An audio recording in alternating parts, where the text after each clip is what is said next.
At this point in every season, you've probably seen a performance where you think they're going to win the league. I still don't think I've seen that from Arsenal or anybody yet. It was probably the most memorable goal I've ever scored for Tottenham. Incredible. I scored a free kick. We won the game 2-1. When I went in the players' lounge after, I thought someone had died in the family when I saw him. Just going back to Zidane and Keane, if you could have had, at the time, either of them at the side of you in midfield, who would you have picked? Hello and welcome to the good, the bad and the football. This week we're resting Nicky, but apparently he's got tight vocal cords. But instead we've brought in a sub, and what a sub it is. We could have had Zinedine Zidane on this podcast, but who needs Zinedine Zidane when you've got Tim Sherwood? Welcome, Tim. How are you, mate? Yeah, all good. Pleasure to be here. Thanks for coming on, pal. Now, for those who don't know, just explain the Zinedine Zidane connection. Well, 94-95 when we won the Premier League. I hope that's not the last time I mention that. I'm sure it won't be. Zinedine Zidane we built a new training ground, Brockall at Blackburn. This is Blackburn, and him and Gary, do you remember him? Yeah. Gary and Zidane turned up once at the training ground and looked like they were trying to sign him. And he obviously had a look around and thought, we're coming to the champions of the Premier League. It would be a big move for him, and decided he didn't want to come. So instead of Jack Walker saying he's turned us down, which probably happened, Jack Walker said, well, we don't need him. Why would we want Zidane when we got Tim Sherwood? Jack. Exactly. That's brilliant. Yeah, he liked to drink, Jack, and I think that morning he must have had a few. A few. But we're not talking about the Zidane, which we all. Who did he sign for then?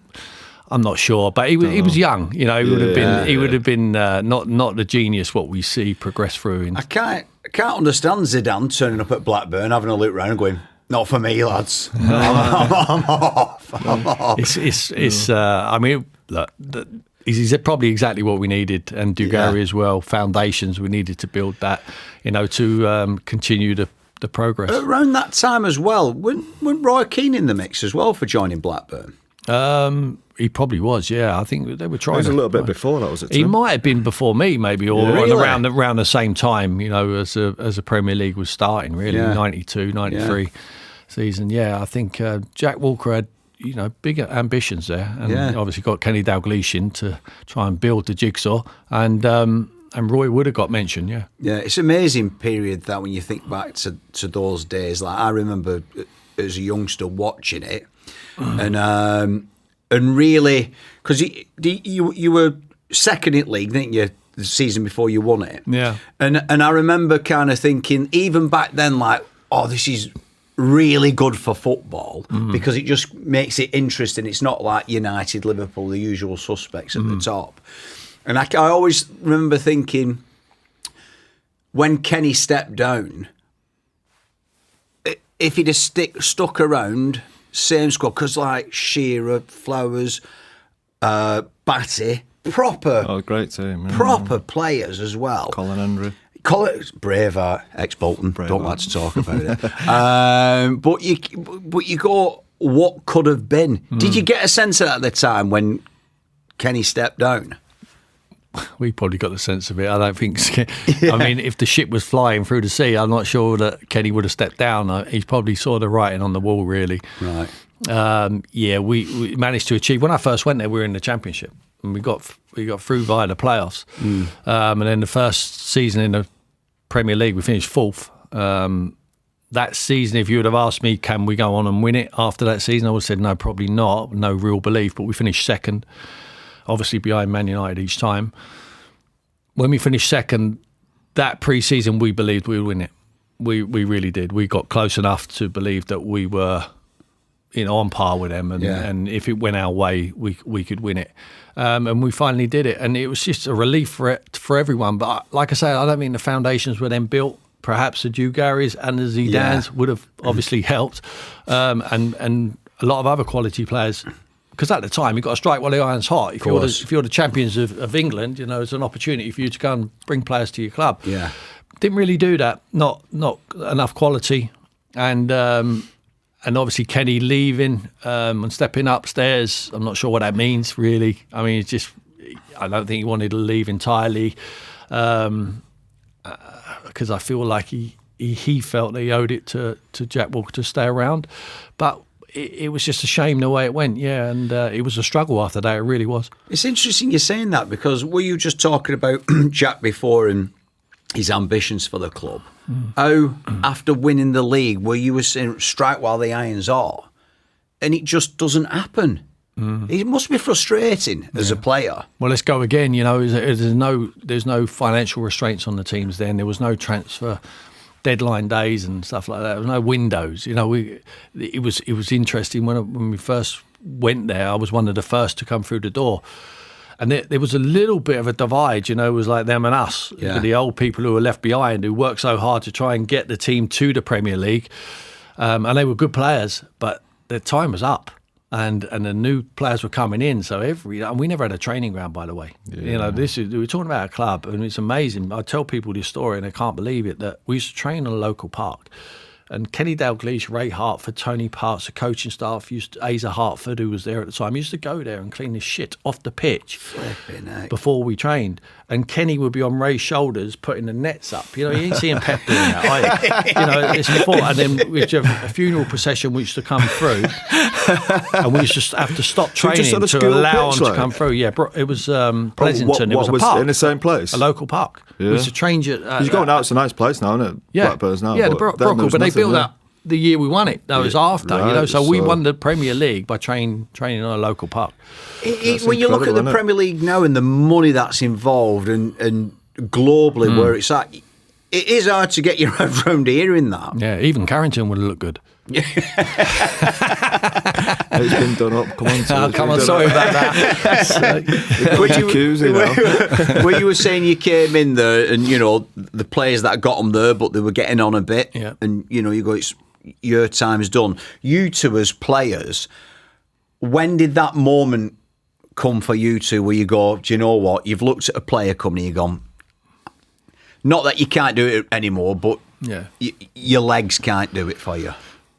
Well, when I went to Coventry at the back end of my career, I mean, not a lot of people will even know. Even Coventry fans don't even remember me there. I won't be in their Hall of Fame. I played 14 times. It was like, I was half broke. And I come back from a bad injury. I broke my leg playing for Portsmouth on Boxing Day a year before. But I was back to fitness, but I broke my tib and fib, and I was taking so many tablets to get myself out there and playing. And Peter Reid was the manager, so I went to play for Peter. He got sacked. Mickey Adams come in, and it just weren't for me. And I was spinning things around the corner. I needed to rely on others to be there and want some legs alongside of me. And I just felt like I retired in my head before my legs have gone anyway. But I still feel like I could do a job. And then, so I just called. I've never retired.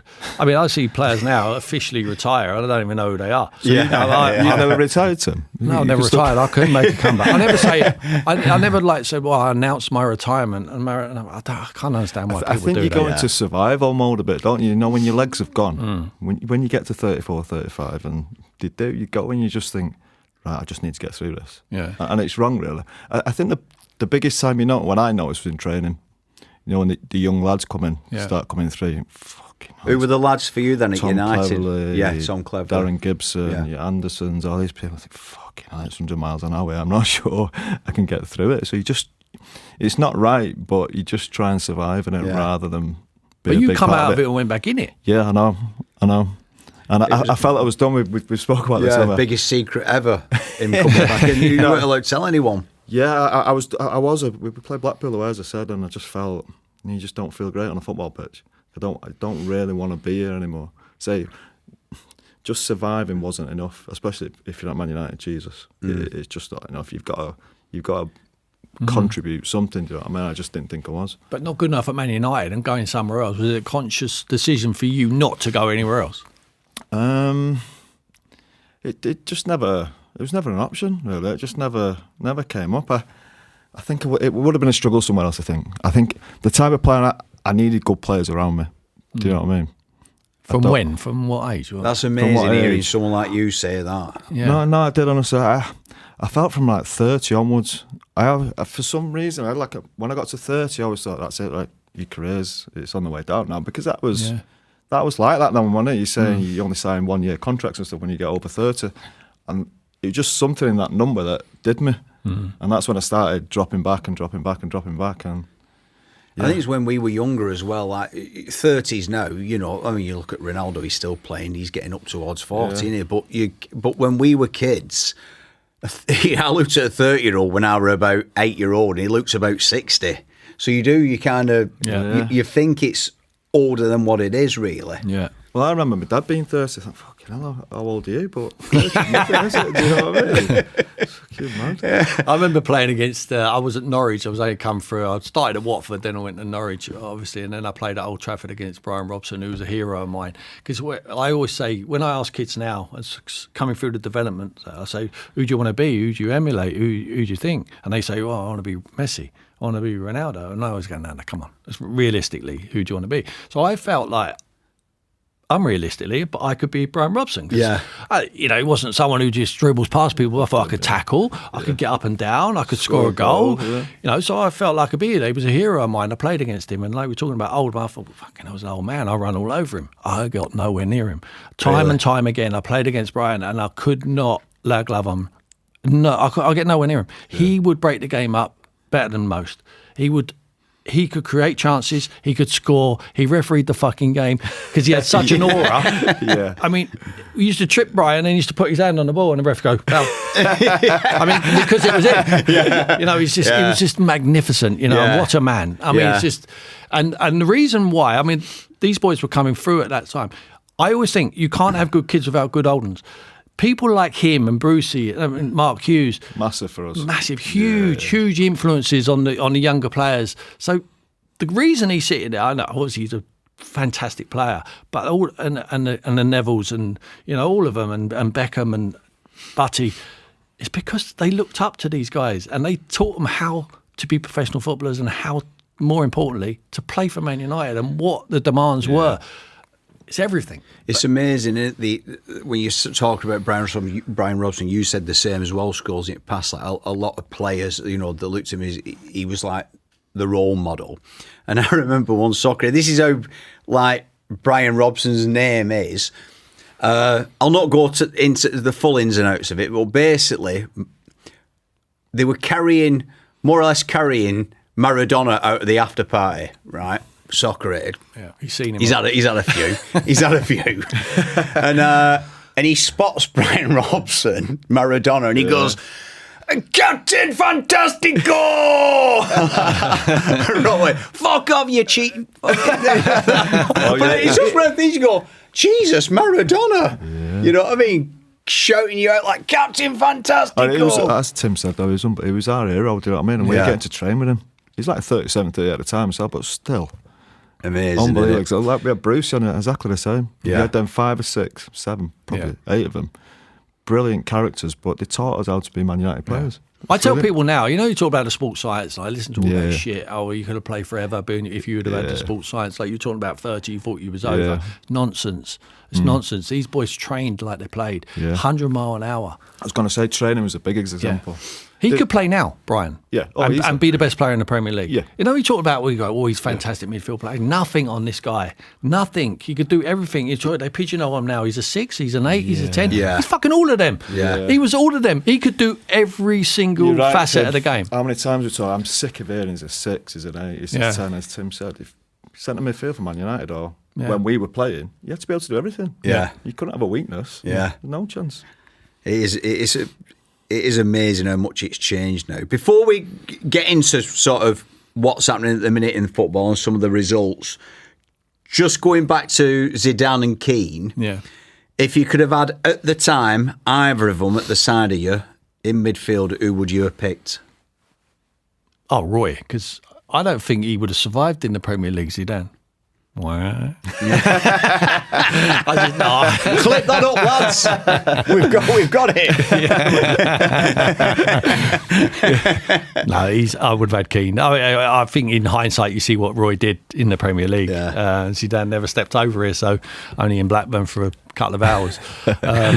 So obviously two wonderful players, but so different. Yeah. So different. I think the Premier League back then, I mean, you had to be tough to be a midfield player. You know, not only physically, but, you know, mentally, you had to be tough. And it was all about characters as well then. And I think Roy is a fantastic character. And for me, obviously on the benefit of hindsight and seeing what he achieved at Manchester United, I think he could do everything as well. You know, he would score goals. When I played against him when he was at Nottingham Forest, he was a young lad, just burst forward. You know, he'd try and intimidate and get into his shell. A bit of verbals, just stare forward, just carry on with his game, and you knew he was unfazable. Mental toughness, though, with Ryan all in there. Everything. I think people think about that. They think Roy's hard, but he's a great player as well. Yeah, he's a good. The energy he brought to your team, the leadership he brought, the passing as well. People forget he used to smash a ball into a centre forward. He was fucking brilliant at that. Yeah. But when Brucey and Paddy were there, you go and stand next to him and you go, it's an easy job, he's doing that. But he's doing it because he recognised the tempo the game needed to be played at. Yeah. And he would go there and he not only play sideways and backwards, he would like disguise pass through the lines into Scholes. You got no chance. And once you get that ball played in behind the midfield, and it might only be a 10-yard pass, you're fucked. He doesn't get enough credit for that. Honestly, his pass into a forward player was brilliant. Yeah. It was brilliant. Would you have swapped him out for Zidane? No. Absolutely not.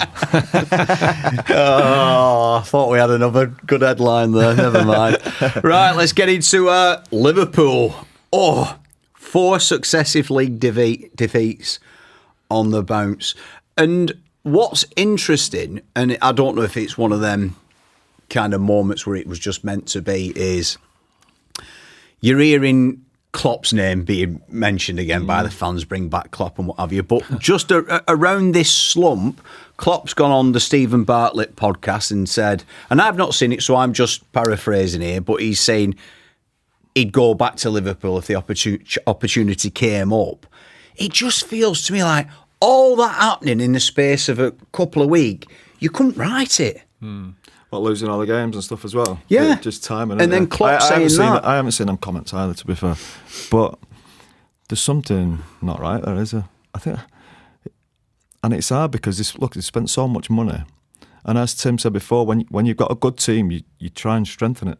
When you win a league, you try and bring, he said Blackburn struggled to do it. Now, we, year on year, tend to bring 2 or 3 really good players on who, again, make your group go again. Yeah. And for some reason, it's just not happening. I think the goalkeeper's a big miss. We've seen how important keepers are. Yeah, are becoming, definitely. Alisson's a big miss. I'm not saying this keeper's playing badly, but it seems like every shot's going in. Yeah, do you know what I mean? It's not a good trait. The fullbacks are missing, aren't they? Fullbacks are missing. Kirkis, I thought would have settled because he's obviously auditioned in the Premier League before. A little bit off it at the I think both centre halves. I thought Konaté was brilliant against United last week. Then yesterday, Saturday night, when he's running back against that lad, I think he'll catch him, he'll get him, and he almost give up. And it's like they've almost lost the determination to stop goals going in. I think they'll always score goals with the quality. And look, it's still early in the season, but losing 4 league games already, that's teams don't really do that and win the league anymore. Did he? You're talking at 2 or 3 games. If you took Arsenal out of it, it'd be fine. Yeah, you know, because everyone's a bit hit and miss. But Arsenal at the moment, when you talk about squads, I think they're balanced of their squad now, and for me, the best back 5 in the league, and the players who can come in. I mean, Timber for me is the best fullback in the league. He's been brilliant. Yeah. You know, Gabriel, Saliba, and Lewis Skelly, you can play there, Calafiori, who's playing at the moment. But if they get an injury, like Saliba picked up an injury, that's at the squad strength. Mascara now just jumps into that position. You know, Ben White's not even getting changed. You know, and he's an international footballer if he wants to be. The one thing I will say though, sorry, Paddy. Right. After 9 games, you've probably seen, at this point in every season, you've probably seen a performance where you think they're going to win the league. I still don't think I've seen that from Arsenal or anybody yet. This episode is brought to you by EDF, Britain's biggest generator of zero carbon electricity. Great energy, no fee up front, and about 40 nicker a month. We're going green, boys. I've even got the shirt on as well. Very smart, Paddy. Keeping Matching trainers as well. Green trainers as well. Yeah. And socks. Socks. Yeah. Can't move for green on this show. I'm talking about signing up for EDF's EV tariff and pod drive. You can get an EV charger, standard installation and warranty with 0 upfront costs. And it gets better. From just £40 a month for 3 years, you get zero upfront costs for your award-winning solar-compatible 7.4 kilowatt premium solar 3S EV home charger, which trusted, trader standard installation and worry-free charger warranty. Get started and join PodDrive at edfenergy.com/pod. UK fuel mix disclosure information published by the Government Department DESNES recognises electricity from wind, solar and nuclear fuel produces zero carbon dioxide emissions at the point of generation. For verification, visit edfenergy.com/0-carbon. Wowzers. I think I were nuclear powered reading that. You could say it's easy peasy, Paddy. You could say that, but that would be a terrible line. I think the closest probably got to it was the Newcastle game away, where I thought they were really good. Now, not that I'm not impressed by it. Defensively, yeah, you have to be impressed by it. But still, I still don't think it's quite clicking going forward. Yeah. Well, the set pieces, they find a way, don't they? Finding a way, finding a way. Like the last couple of years, you've seen Liverpool. I remember watching Liverpool at Man United last year. I thought, Jesus, that's a good team. Yeah. Now, I know United weren't in a great place. You watch City the last 4 years and think, fucking hell, they're a good team, especially going forward. 'Cause that's what excites me, not so much the defensive side of it, but we're watching them go forward and the goals they score. I haven't seen that from any team yet where I thought they're going to win the league. Do you think with Liverpool, they've almost got... Because all the signings, what we've seen Liverpool have took on, and everyone, whether you're a fan or a pundit, you're kind of going, well, it looks like if they get Isak, they're a shoe-in. Yeah.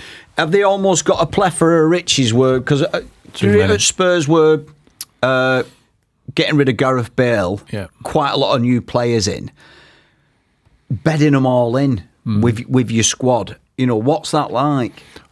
I was a manager at the time. Villas-Boas was the manager. Difficult to lose a superstar like Gareth when everything went through him. And just they signed 7 players, and you only got to look how them players got on. I think Christian Eriksen will be the longevity and obviously a fantastic player. But other than that, Lamela a little bit. He stayed in the team, stayed around for a while. But other than that, I don't even remember him. To be perfectly honest, Paulinho was one, but wasn't a success in the Premier League. So it is difficult to bed them all in. I think Arne Slot's problem is that there's so many in the same positions. Offensively, they're very, very strong. He looks like I know he cares about defending, of course he does, but when you've got a Rolls Royce like Van Dijk, you almost think, well, he's going to take care of that. If Canate can keep himself fit, once they drop off of form, I lose a little bit of urgency, which I think Van Dijk's done recently. He's almost like too cool to sweat. I love him, but sometimes I think, go on, get back, go on, bust the gut, because sometimes you're going to come up against someone who is as quick as you, and they need him back to his best for them to have any chance. If they was to lose him now, you could write off their chances. Really? Yeah, but I mean, because by the time they would drop so many points, by the time it's January and the window's open, they go in for Mark Gahey again.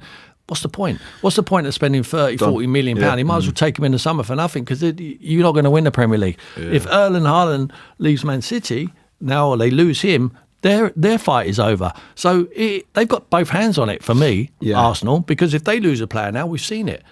They can cover him. They can cover him. Odegaard in recent years, he's missing. Now they bring someone else in. If Saka's missing, they've got Noddy Milwaukee. They've got so many options now. And Kai Havertz ain't even got changed yet. He's not even fit. So for me, it's theirs to lose. But you're absolutely right. It's really difficult for any manager to try and get that cohesion going. You've got to get used to a new country, coming over. Wirtz, I think, is a good player, but at the moment, he just looks like lightweight and not sharp enough. And where is his best position? There must be a problem in-house as well. Isak's come in, and as soon as he come in the door, you saw Ekitike score a goal, take his shirt off, get sent off. There must be a little bit niggle. He's doing that for one reason. He started really well. Yeah. But he's only taking his shirt off, so he's saying to the Liverpool fans, I'm here, by the way. And he said to the manager, don't forget about me. I'm the and he's probably the one who's ticked the box, and he is a success at the moment. Yeah. Well, would you totally rule Liverpool out of it? 'Cause I still look. No, I wouldn't rule them out. No, you can't, because it's too early, and they've got so many good players. You think at some point that has got to click. Yeah. But they just got to get that determination. The biggest back one for me is Isak, because with Wirtz, what you were saying then, you could argue, right, first season, Premier League, but Isak's done it, hasn't he? And he's just... He should have scored last week against United. Yeah. But what is it with a player like him, who obviously they loved him up at Newcastle, fantastic player. they join a club. There was a lot of publicity around it, good and bad, and it's just not working for them. Fitness wise as well. The worst thing in the world, Paul would tell you, if you get an opportunity to play and you know in the back of your mind missed the pre-season, yeah. It's the foundation for your season, and you know there's a chance when you're dynamic like he is. I mean, he's not electrifying, but he still has to get away from people. You got little niggles here and there. They tried to play him 2 games in a week last week. He broke down. I don't think it's a serious injury. But you struggle. I don't think he's struggling with the environment. I think he's got the confidence, and I think he puffs his chest out enough to be able to cope with Anfield and playing for a huge club like Liverpool. I think they'll get it right, like Paul says. I think it's a matter of time, but it might be too late. Yeah, I think that was a big chance for him last week. Go back to that United chance. That was a good time for him just to get off and running. Against United as well. That's what I mean. Yeah. What's he got? He's got to come up, no?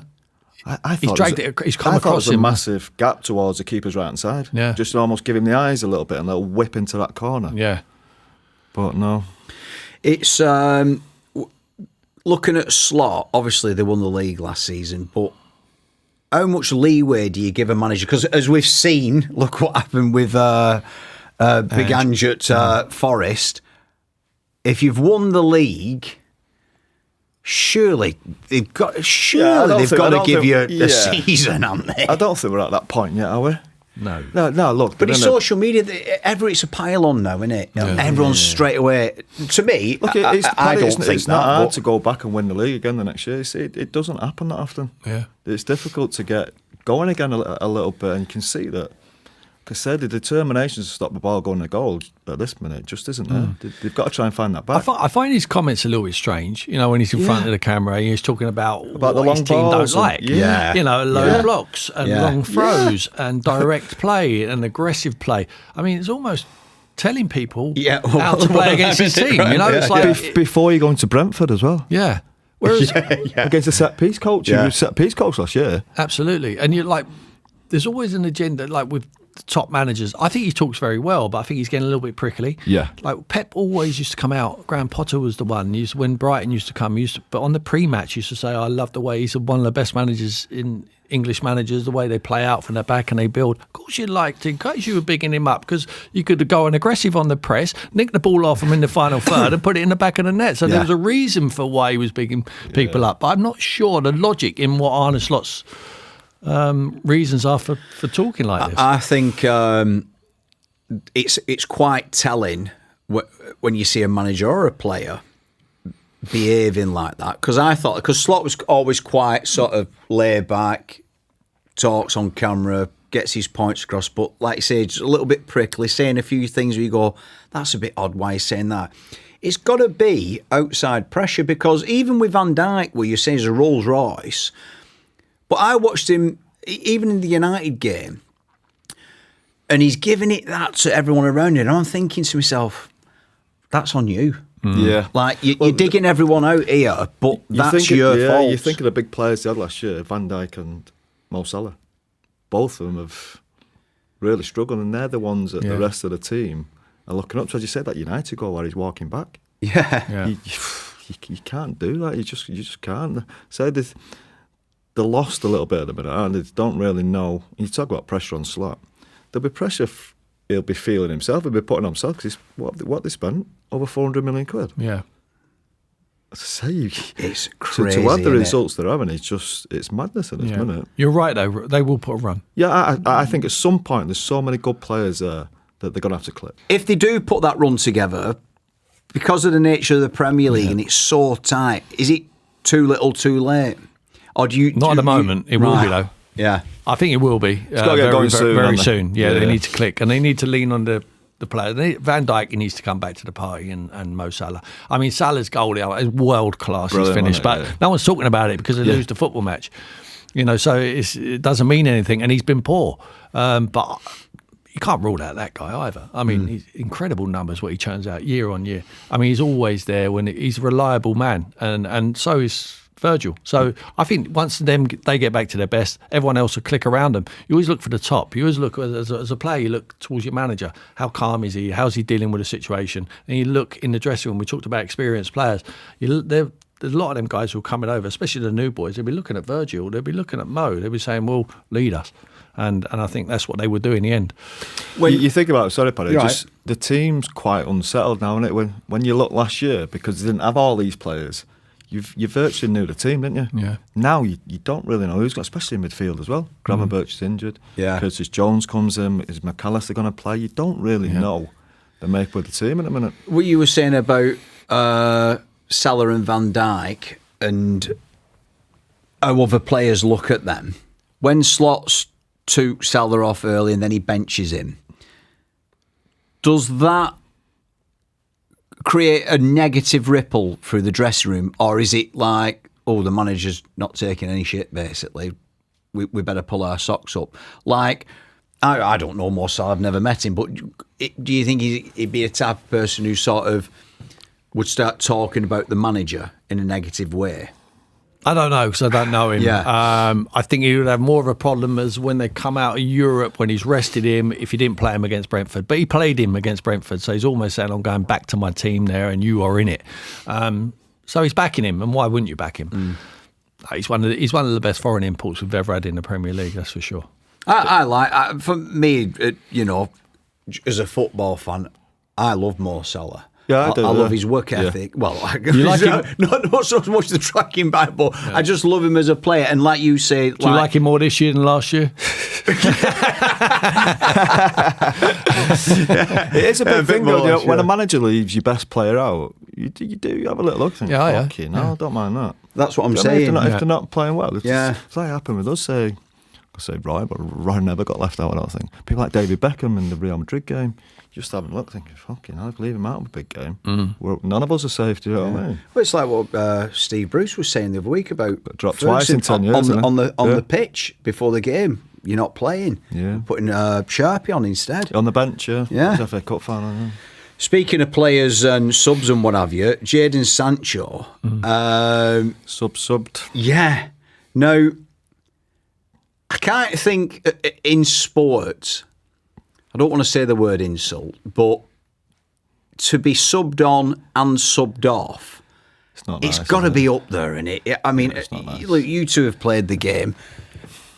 I don't know if it's ever happened to you, either of you two, but have you ever been on the pitch when it's happened with a player, or you've seen the aftermath in the dressing room after?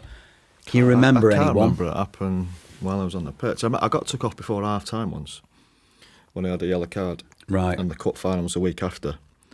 And once I get a yellow card, there's every chance I'm going to get another. So he took me off before half time. I can't remember a sub, but it's not nice, Tim. It's not nice. No. I think that with Jadon, though, I think Unai's come out and said, I only wanted to play him for half an hour.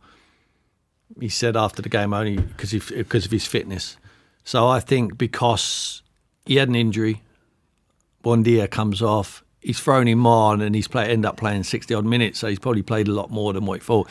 But Jadon's reaction, he knows you're going to say today, you've been subbed, you know, and he knows not only you, but other people are going to look at it and it's say, not nice. "Well, it's negative vibe." But I think when you read into it a little bit, and you see the quotes from the manager, this manager knows what he's doing. Of course he does. I mean, he's a well-organised manager, and he's so diligent with the decisions what he makes. I think he would talk to him. I think he's a good man manager as well. I think Jadon needs that. He needs a good man manager. I like the boy. I think he's got. I don't know him as a person, but I think he's got a lot of ability. But Loads of ability. He needs to do it on a regular basis, on a consistent basis. And if he does that, I mean, he's good enough to play, an enormous amount of clubs. Did you ever do it as a manager, Tim? No. I remember came once close. on the sub things. I remember at Villa, I'd made, I think it was 3 subs at the time, and made my 3 subs. And I think there was about 10 minutes left in the game.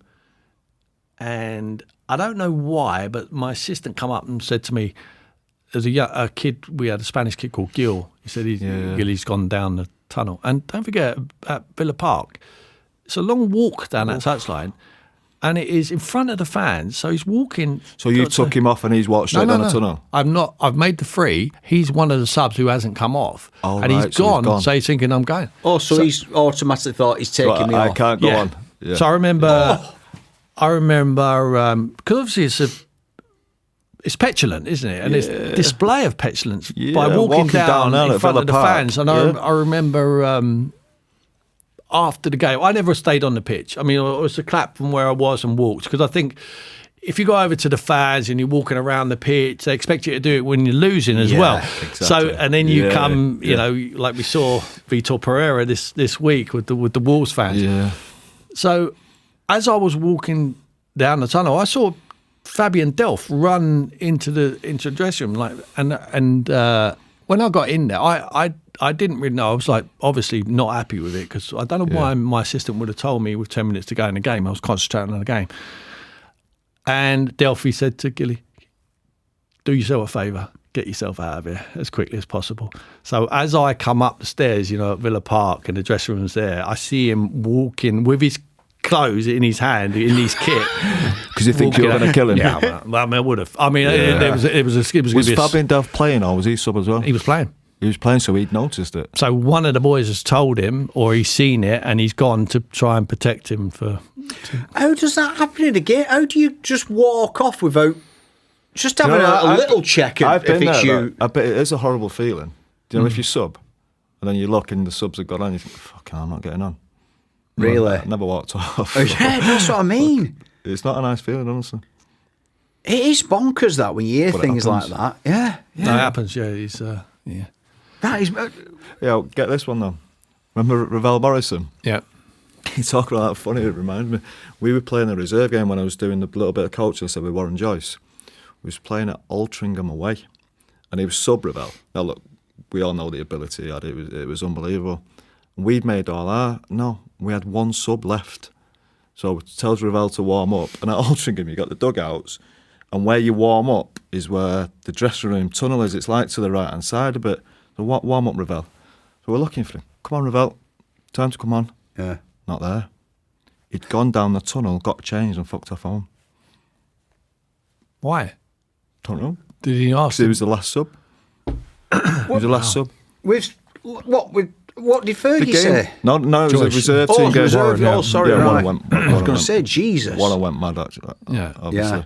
But Ravel was like that. He could just disappear. He won't come in for training for 2 weeks, and you'd go and find him down at JJB playing five-a-side with his mates. Now, look, he had issues, of course he did, but what a talent, and he's just fucked off. He just went, where's Ravel? Talking about that sub thing where you were saying about that's what people talk about, regardless of him saying... to me, also as well, I didn't see that about him saying, he was only going to play half an hour. He didn't look to me like when he came off a player who knew he were only playing half hour. He looked like he weren't best pleased. Yeah. But when you're a sub, just going back to what I was saying to you before, the worst one I've seen as in a non-Premier League, professional football setting is... and you feel for people. It was at a soccer aid, and it was the lad who does Man vs. Food, Adam Richman. He's an American lad. Lovely lad. And he'd come over for this soccer aid. And he was in the rest of the world team, and Mourinho's the manager, who, even in a game like that, desperately wants to win. And you could argue Adam Richman wasn't the best player. But he could kick a ball, but he wasn't brilliant. But... he'd flown halfway around the world to be a part of this all week. He's a big Spurs fan as well, so he's like he goes down to Spurs. He does a bit of filming there. He's absolutely buzzing. I was delighted for him. And he put him on, because there's no extra time at soccer. It stops at 90.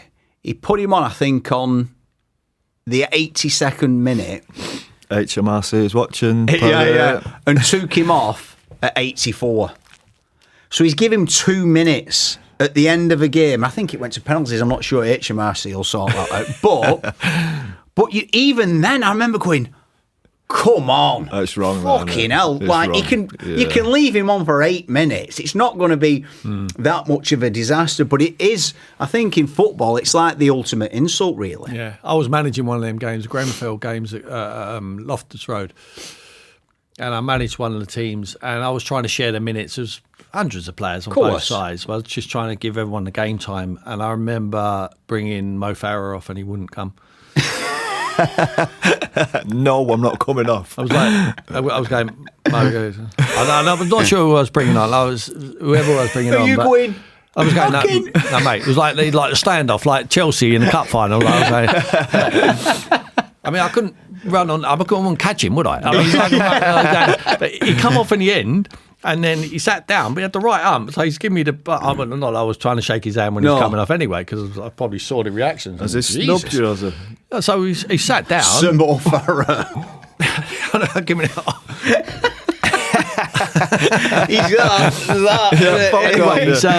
but when I brought him off, then a load of organisers, aren't there, in these games? Someone comes and stands next to me and says, Tim, can you get Mo back on? So I said, yeah, but I'm just, I've got to give everyone a chance. Yeah. I said, whatever. I'm not sure who was managing the other team. Maybe it might have been Les or something like that. So I said, why don't we just put 12 players on both sides? No one cares, you know what I mean? It's to raise money for a great charity. Yeah. So it's the main priority. Anyway, I just put him back on.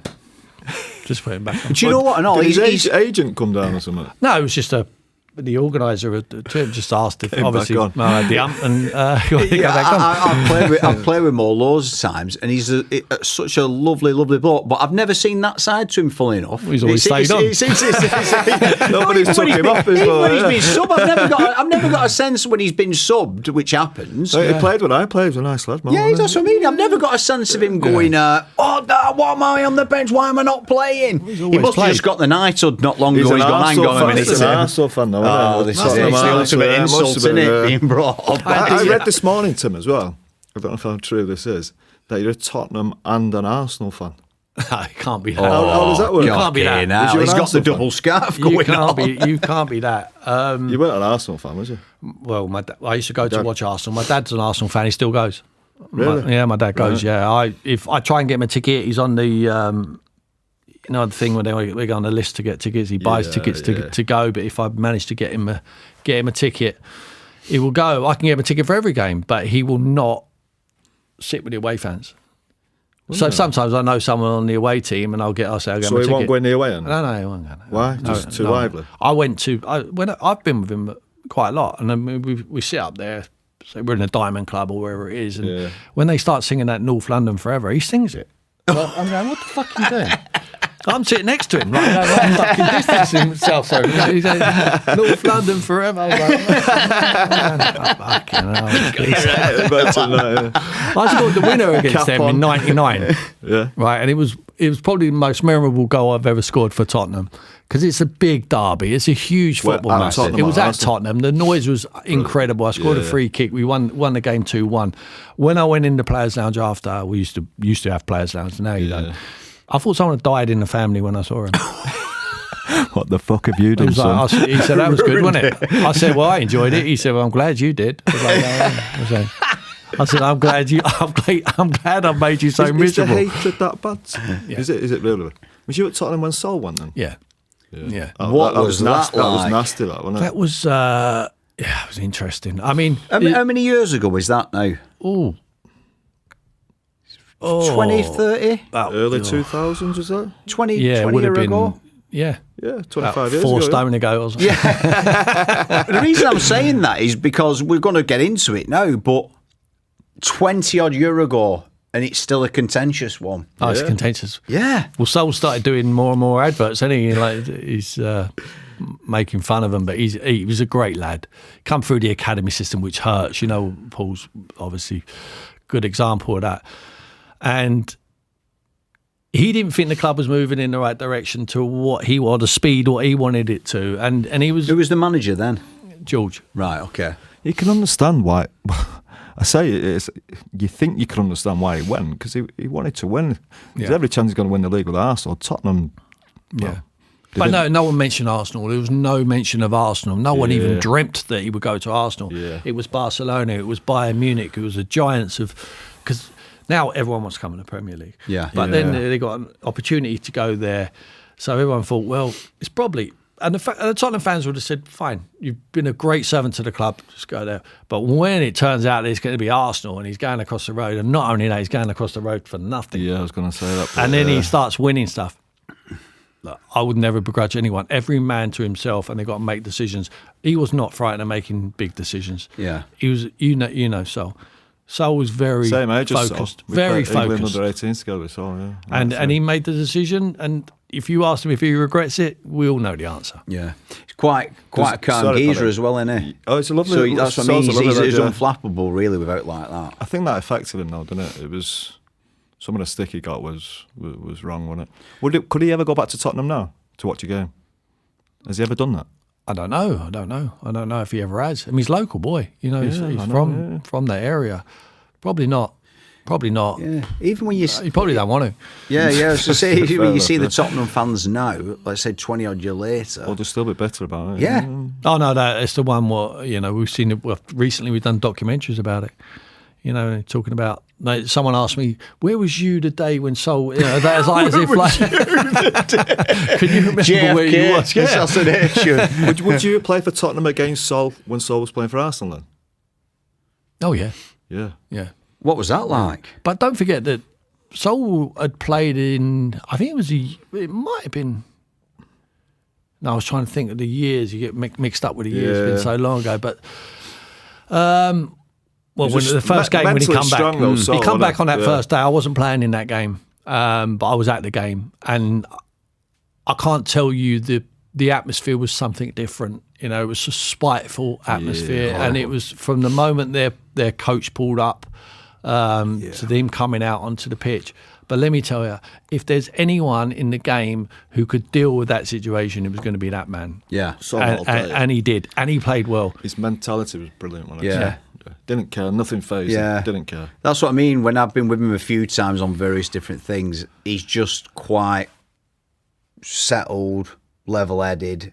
You know what I mean? He's not erratic or anything like that. Yeah. No. He's more outspoken now than he ever was when he played. He was very quiet. Wasn't he?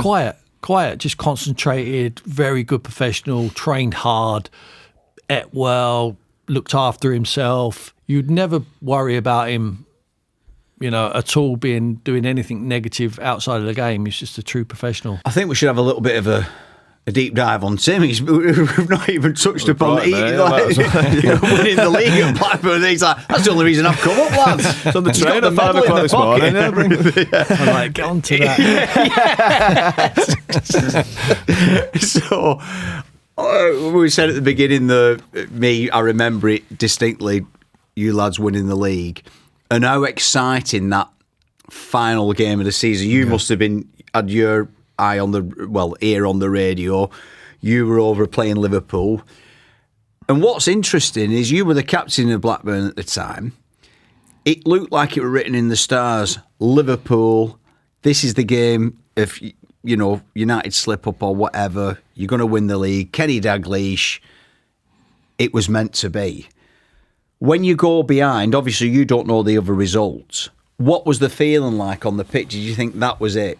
We've blown it. Well, when Jamie scores the free kick, 100%. How long were left of the game? It was such an empty feeling. I mean, last minute, that wasn't it? Yeah. Yeah. Oh no, there was no way back. We needed to win the game to make any difference, or match their result. But we just automatically you'd think, well, they'll turn it around. They always did, and they come. We had a big lead in that season. I used to watch games, Coventry and things like that. He used to score late. Coley used to score all these goals and get them back in it. Coley takes a lot of stick for that last day, But without him, they ain't in it. Yeah. They ain't in it right up to then. Yeah. And Ludo McCloskey makes so many saves. I think why it was so exciting, it was the first time they've had split screens on Sky. Yeah. So that you could watch both at the same time. Obviously, we was in the thick of it, but it was so nerve-wracking. I mean, to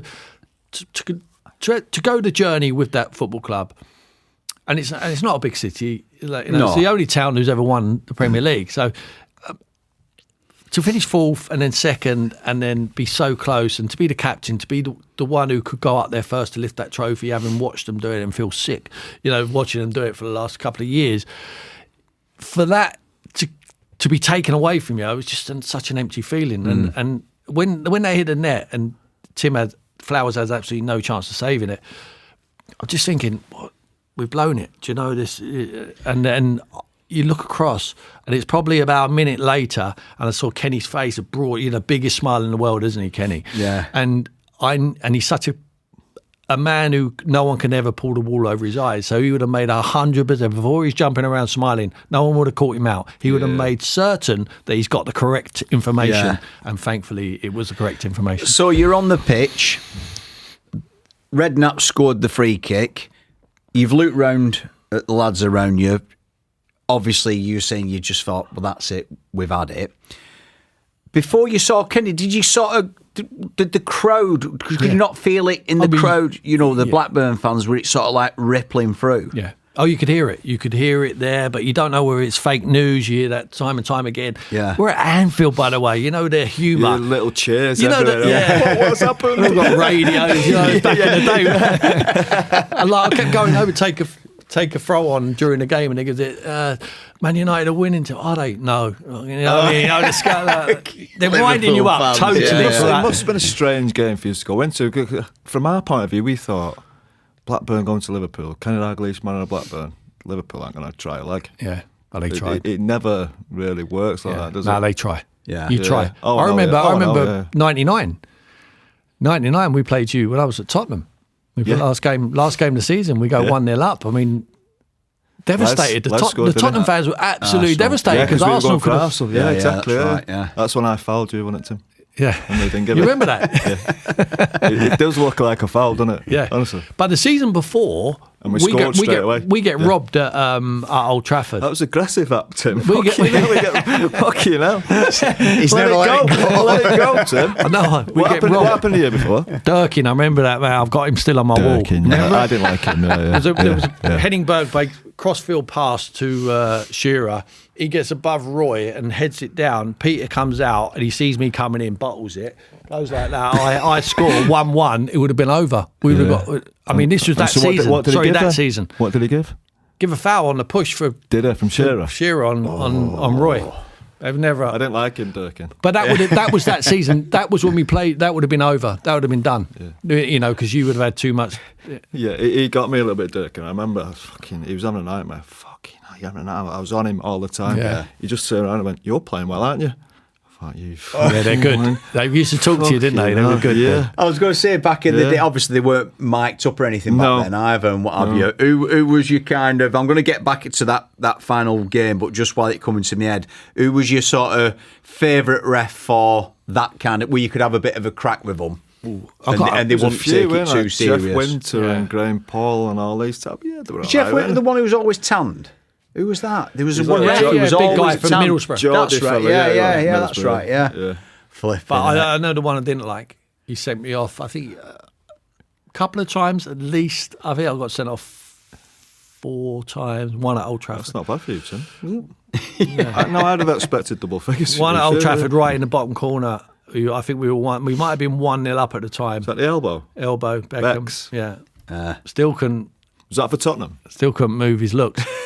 Still $1 million. You didn't spoil it. No, you didn't spoil it. That was a long walk. Yeah, Roy Hodgson was the manager, and I think we got beat in the end. I'm not sure what the score was at the time, but I think we wasn't losing the game, but we ended up losing it. And obviously, Roy come in and give me a piece of his mind. He could lose it, by the way. Yeah, but David Ellery. Yeah, David Ellery. It's like a school teacher, wasn't he? Yeah, school teacher. Harrow School. So I played golf with a guy, and he said to me, "Oh, he's the usher at his wedding." Right. He said he knows you. The usher at my wedding knows you really well. He said he was the housemaster at my school. I said, "Who's that?" He said, "David Ellery." I said, "Oh, he's a." He goes, "What?" I said, "Oh, mate." He goes, "I'll tell him." So I see him after the wedding. I said, "Did you?" He said, "I told him you called him a." I said, "What did he say?" He said, "No surprise." What happened the year after you won the league then? Because I was talking before about Liverpool. Or whoever wins the league, it's hard to go again the year after. What happened to Blackburn the year I think after? just we never made the signings, never had the quality Never of kicked signings, and it just looked like it was tough. It was tough for us, and it was like, Did you leave that season? No, I'm not me. No, I stayed till 99. You were obviously in the Champions League that year as well, weren't you? Yeah, the Champions League. Moscow. Was that the battered Le Sorbe? That was like a group of 4, wasn't it? When it's a bit different now. It was Champions, wasn't it? Yeah. I mean, it was what it said on the proper tin. Champions League. Yeah, Champions League. So who was in your group then? Legia, someone in Russia. Legia Warsaw. Moscow. Yeah. One of them, and there's a few of them. Rosenborg, possibly. Yes. Might I be remember Rosenborg. Rosenborg. Yeah. So one of them. I think you were playing when Bats and Graham Lassau had a little fisticuffs. It was. What happened there? I can't imagine Graham being like that. It was about -10. Yeah. You know, it's one of them where, you know, when you move around, normally you warm up. When you move around, you get colder over there. And, mate, we were chasing the ball. We were absolutely nowhere near it. You say it's -10. Was you playing on grass? Astro. Yeah. I think it's Astro over there. Yeah, because I remember when we played it felt like -15. We did. I don't know. Jesus. Didn't touch the ball much. You know what I mean? They popped it around us. I mean, it was just absolute. First half, there was a throw on. Both of them trying to get hold of the ball. I think we'd already gone behind in the game, so a little bit of frustration. And it just blew up out of nothing, and he just started throwing punches at each other and just getting in the middle of them.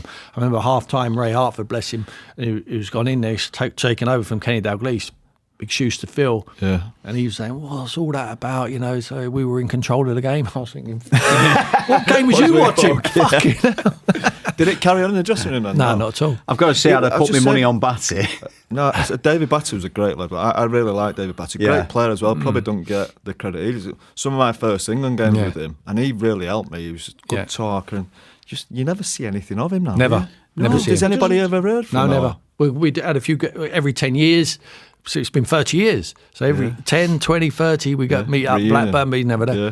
But I would love to see him. What a great character he was. Great character. Never there, no. Yeah, I used to think, because I said to you, I think a couple of pods back about, I really liked him as a player, and I just liked his character. Yeah. And it dawned on me, I thought, Christ, I've not seen him match at day as a pundit or nothing. Yeah. I could just see him now. If anyone's got his number and they ring him up to say come, and I could see his answer now. What the fuck would I want to go there for? You know, so I bet he was like, put the phone down. He was some player though, wasn't he? Good player. Great player, wasn't he? Underestimated what he did. I mean, he win the ball back better than anyone. Yeah. And again, good technique as well. Where does he live now? Where is he based? He's definitely in Yorkshire. He must be there somewhere. I think when he first finished, I think he went to Australia. Oh, did he really? I think they emigrated. We had twins. He used to ride the motorbikes and stuff. And then I think he come back within a year. I think he was back and perhaps realised it weren't for him. But it's hard to know because no one's in touch with him. How did you do in that Champions League then? Was it terrible? Disaster, wasn't it? Terrible. Do you think that was the reason they got into that scrap? I know you were saying about the weather and what have you. Do you think that's the thing of after winning the league, you felt more pressure? Possibly. Yeah, the onus was on us, wasn't it, to do it again. And like I say, was there enough? I think you need the influx of new players, you know, to freshen up the dressing room a little bit, and we all knew each other inside out. We had great camaraderie. I mean, on the back of talking about them having a punch-up, the year before and a couple of years before that, the team spirit what we had set us apart. You know, we was like so tight. Did you go out a lot? Yeah, it was that time, wasn't it? Yeah, we would go out. Yeah, we would go out, or we'd stay around. We train and we stay around when we had the new training ground. We stay about. You know, or if we used to change at the main ground the year we won the league, we used to stay around there. You know, at the ground, and we wouldn't rush off. There's no one in the car rushing off to go home. You know, it's just we liked each other. You know, and it was. And the good thing about that is, isn't it, really, for a town like Blackburn? Massive achievement. But we was honest with each other. If you look through that squad, I was fortunate enough to wear the armband, but it could have given it to 5 or 6 of us. But we would give each other bad news, you know, and take it in the right spirit. Weren't afraid of that. Yeah. And I think that weren't just us. I think that was a generational thing, you know, of you saw each other, but you don't take it away from the pitch. You know, you have to row, and then we're all doing it for a reason because we want each other to be better. Yeah, talk about that. We saw. Did I read that Van Dijk had like a players' meeting? Did he? Maybe last week. That happened quite a bit in our time, didn't it? When it wasn't going quite well. Done that. When it wasn't going quite well, the captain said, "Right, come on, team meeting." Yeah. Yours was trouble at the pub. Yeah, but that's how it was. Yeah. Sometimes that's just the way it was. That's where you sorted things out. Yeah. But Fergie would have, like Kenny would have, or George Graham, or other managers I've had. They come in the dressing room at half time. If it's not going too well, and they'll wait until you finish having a fight with each other, and then they'll say, "Right, sit down." Yeah. Right. George was the best at it because you knew he was in trouble with George because George blazer taking off, his time. And he undo his button and he start rolling up. Here we go. And then he start and he just dig people out. Yeah, it's amazing how you do it because when you first go in the dressing room, everyone's a fucking having a go at each other. You're 2-0 down, whatever. And the manager is there watching for a bit.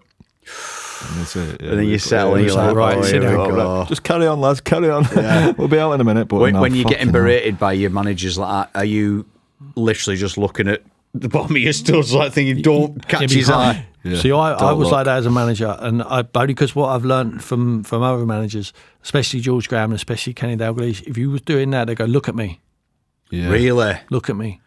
Look me in the eye, Oh, But I used Jesus. to do that with the boys. I'm talking to you. Look at me. Yeah. I'm not talking to you because I'm There's trying nothing to. worse, is it? Someone's not Yeah. looking at you. Yeah, it's true that. I never thought that. Yeah, absolutely.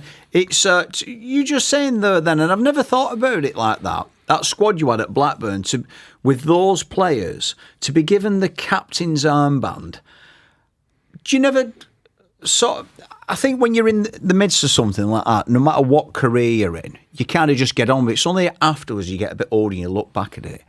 You must have felt immensely proud that of all those players, he's gone, Tim, you're my man.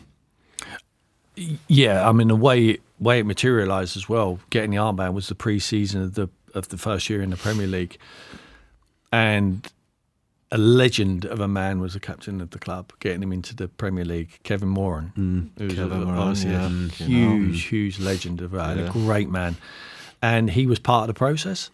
So when we went away to Ireland, Kenny rings me in the hotel room and he says, "Come to my room." So I thought, "Fucking hell, what have I done now?" You know, like because I was like, and Automatically think you're Kevin's in trouble. there with him, and he says, "Yeah, the old boy's getting a little bit older. It's time to hand over the baton." And we come to the conclusion that it should be you to lead the team out. I think he did it. People ask me, why you? And I think he did it for a reason, because I was off the rails a little bit. You know, I wasn't totally off the rails, but I think I needed to realise I was actually at Blackburn to play football, and it was a short career and more responsibility. And I think the armband gave me that. I was still the same player on the pitch, but I think it gave me more responsibility off it, to be the voice of the manager and the dressing room towards the manager. And it's probably one of the best decisions Kenny's ever made. You think about that though. You won the Premier League as Blackburn captain, but you didn't actually play for England that year, did you? No, and I'll tell you why. Incredible, isn't it? I'll tell you why. One of the worst decisions I've ever made in my life. After that season, it was the Umbro tournament, and it was in Leeds. Yeah, I remember that. Yeah. And it was Japan, Brazil, Sweden.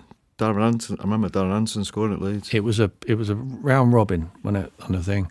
I was in the squad, and I asked Ray Hartford, who was very close with Terry Venables at the time. I said, "Ray, I'm fucked, mate. I'm embarrassed even telling you this, guys. Really, I said physically, I was all right. Yeah. Mentally, you're a little bit. You know what it's like. It's a long, and we finally End got of the over. season, We finally got over the line and all that. But Yeah. and I said, "Can you pull me out of the squad?" Thing. So he rings up Terry and he says, "Tim don't want it." And he Would that have been the first squad you'd have been in as well? No. No, you must have been on the squad. Yeah. I was in loads of squads. It was like not gonna. No, I ain't going anymore. You know, it's one of the stage. But when you think you got Terry, when Terry was there, I was in the Ireland squad. I was playing half and half with Incy. And the game got abandoned. When the game got called off, yeah. And he played, Was that with the crowd? So that cap doesn't count as a cap. No, but I didn't play. I was coming on at half time. They abandoned the game. But then Terry, so this obviously captain of the team that won the league, got an opportunity. There's probably three caps there for me straight away. And I was, I mean, who the fuck did I think I was? Do you know what I mean? But I was tired, but it was nothing. It was not as if you're travelling around the world to go and play. You're going to Leeds, and it's probably going to, probably 10 days max for the 3 games. And I pulled out. And Terry never picked me again. And if I was Terry, I wouldn't fucking pick me again. Yeah. You know, what was I thinking It's of? when you're in that moment though, because you're knackered, aren't you, from Premier League. It takes a lot out of you, of course it does, and I understand half of it. But, but when you look back, you think, no, what have I done? What age would you have been then? Like 20s. 27, maybe. 20, See, I'm yeah. not making excuses for you, certainly not for you, Tim, but I think when you're in your 20s as well, you're just not thinking. You do just some don't stupid think like stuff. Even when you get in your 30s, you start kind of a bit more. You're a bit more of a bloke. I think if Ray would have been a little bit. No, I'm not blaming Ray. It's obviously my fault. But I think, having said it to him, I'm not sure there was too much resistance saying, listen, mate, you know, I've had it He went before along with with players when I've been a manager and they say, I'm not going to this. Oh, I'm not going to meet up. I don't want to play for this country anymore. And I used to say, I can get hold of yourself. And I tell them, you know, benefit of experience, tell them the story and say, don't forget where you come from. Yeah. You know, I mean, it's playing for your country. So it's a huge regret of mine and it will live with me. But Say something a little bit different. Did you always want to be a manager when you was a player? Never. Never, Never. What was the moment that changed it for you? Okay. You started at Spurs. You weren't obviously the manager when you went in at Spurs. No, but Harry invited me back in there to work with him with the first team. I used to sit upstairs and watch from that viewpoint, which is much better than. I mean, you used to do that with Les, didn't you? Yeah. I remember seeing at Old Trafford one time. Yeah. We set up, come down at half before the game. We'd sit there watch them train during the week. So have conversations. Was Harry always saying to you, like, doing that? Was he always like? Would he say to you, you know, you could be a good manager someday? Like, why did he bring you in to do that? I knew him because I played for him at Portsmouth, and he knew I told the truth, even if it was against what he felt. I would just have an opinion, and he would use it. No, I mean, I will give you one example, and it's a good one. And they played in the Champions League, one of them in San Siro. Gomez gets sent off, and we're losing the game, and heavily losing the game. Just before half time, he gets sent off. So as I go down there, Harry comes in. I mean, like red as a Man United shirt. I mean, the blood pressure, and I was looking at raging. I was thinking, fuck, fuming. And he's saying, "What do you think?" I said, "Take Gareth off."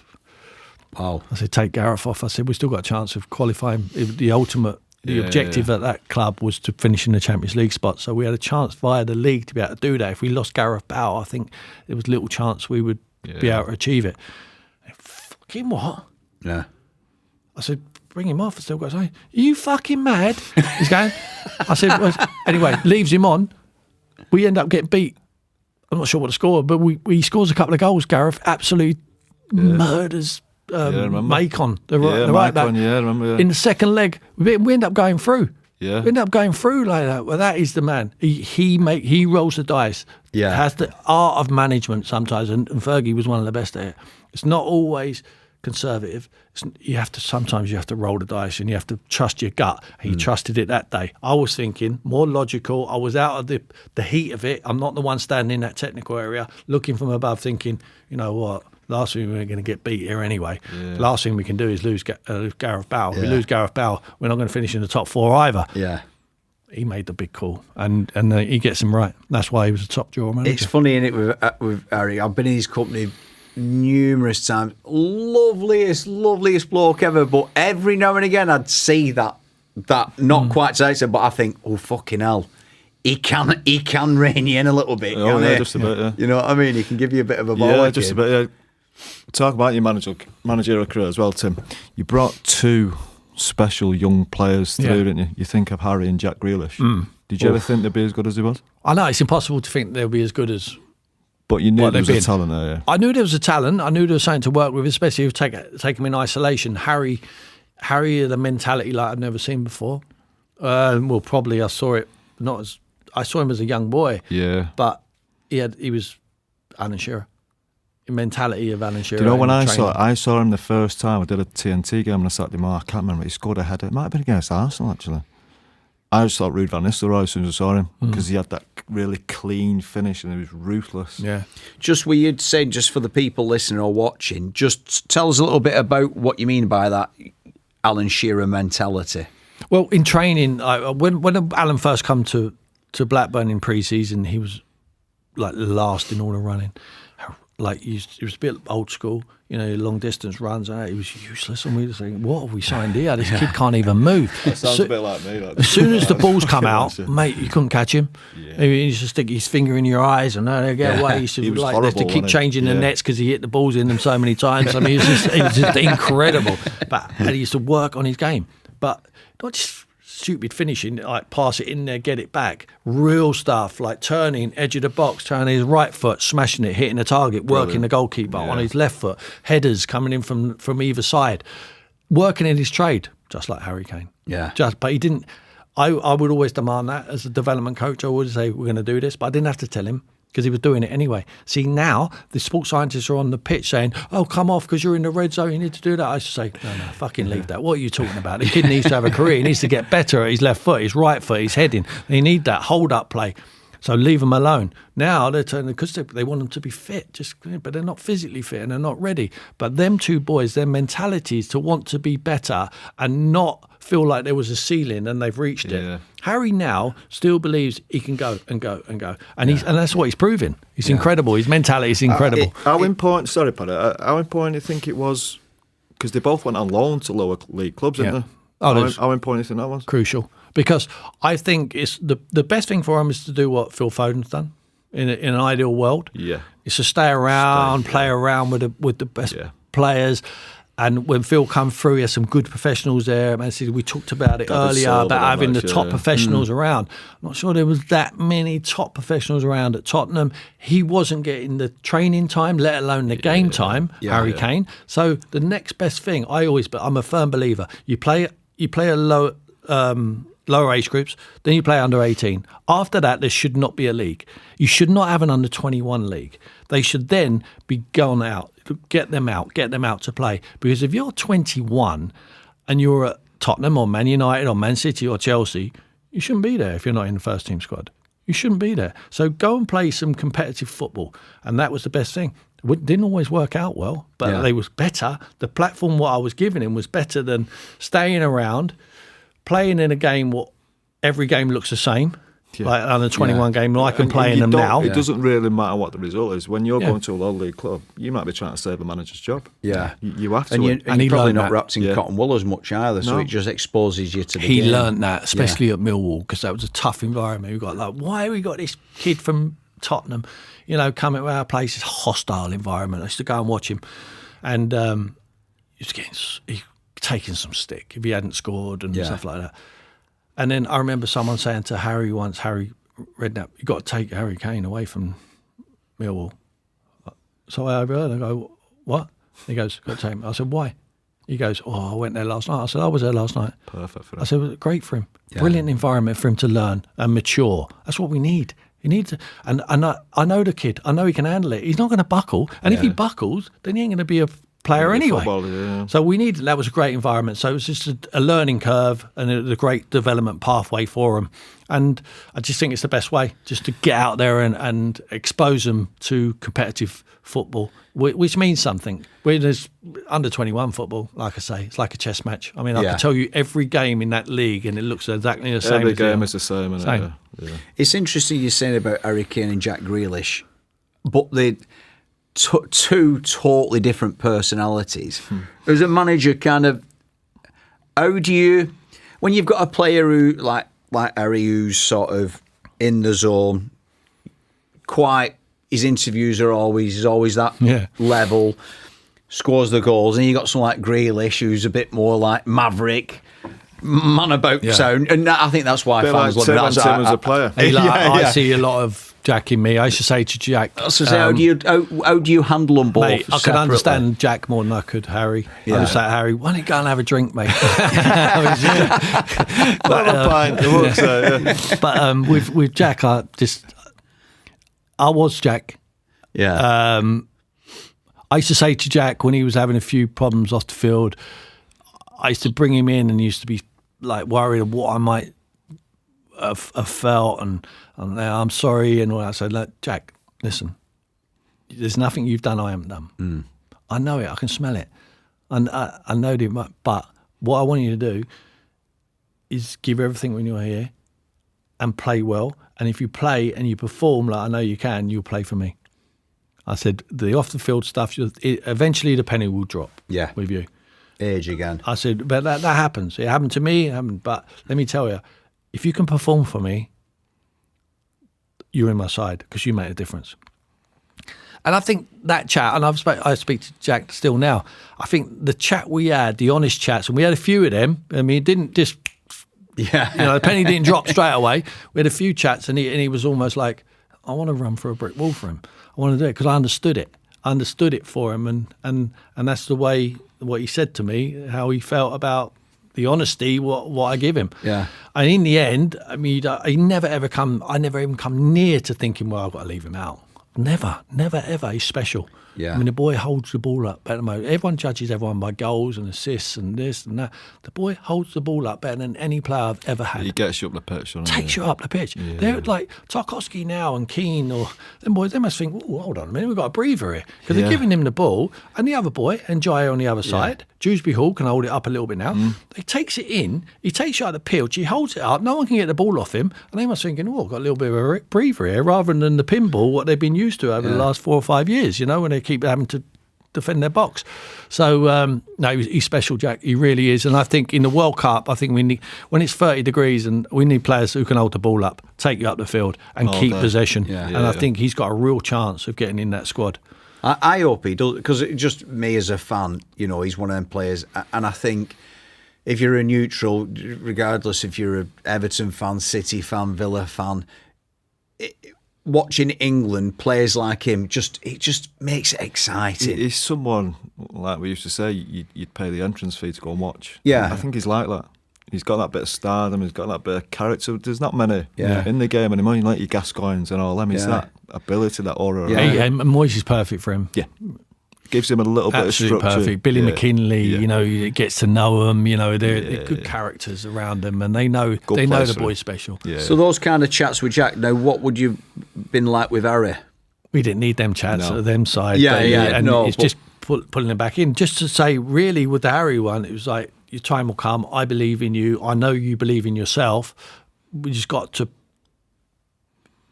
plan it a little bit better. No more loans. After the Leicester one, I think I said to him, when you come back, no more loans. How many did you have? 3 then? Because he went to Leyton Orient as He well. went to Leyton Orient. He Millwall. went to Norwich. He went to Millwall. He had a few then, didn't he? Yeah. Hell, I didn't realise he had that many. Yeah. And then ended up at Leicester. Nigel Pearson. No one was convinced. Yeah. What age did he get in the first team then? Did he become? That must have been quite. 18. What was it? So he'd been out young then. I know, we turned him out. Yeah, get him out. He's physically ready, wasn't he? You know, he's not big someone lad. like Tom Carroll or Ryan Mason. We had to wait a little bit for him, you know. So he was ready to go. But I love that development phase. That is the best thing ever. You know, because you're not governed by results. You're governed by how many players you're pushing towards the first team. And I was fortunate enough to push quite a few. So you're out there, you've seen him lift the trophy. How did that make you feel personally? Because you've been there sort of from day dot with him, really. Yeah, and it's not always been plain sailing for him. You know, he took some rejections and it's been some bumps in the road, but that's what's made him the player what he is. And it was great just to share it that day with his family. And I mean, his dad's very influential, and his brother, and they've done really well for him. You know, and people, you know, were criticising, why has he gone over there? Why has he gone to Germany? And, you know, he should have stayed in England. And he wanted to win. You know, he's got all these individual trophies and the golden boots every single year. And, you know, his numbers are incredible. But to actually not being able to lift the trophy must have been hard for him. Of course. And he knew, unfortunately, he had to leave and go to Bayern Munich to be able to achieve it. Didn't do it the year before. Which would have been a real blow. The pressure must have been massive. You think about it. I've been to Tottenham, I've not won anything. I go to Bayern Munich. Massive It's a deal. doddle. Everyone's looking. I'm going to win the league the first year. Yeah. And then they lose. And he couldn't do any Yeah. more in the first year at all for them to be able to achieve it. No, incredible, But it was, I just feel like he, like you said, the huge relief. And I was thinking, oh my God, he's got like a private box there at the Allianz. Some stadium as I was thinking, wow, this place, we're going to absolutely, he's got a lot of his family there, his uncles. I mean, we're just going to wreck this guy. I was thinking it might be my family. This place would be off. And then they'd be on the big pints with the big Steiners right there. But he's comes in, has a cup of tea. They come in. Yeah. Well done, mate. As if like on to the next. happened. That's done. Let's go and do it again. Brilliant. That's the way. That's the mentality of it. It It reminds me of what he would have been how you would have been. Yeah.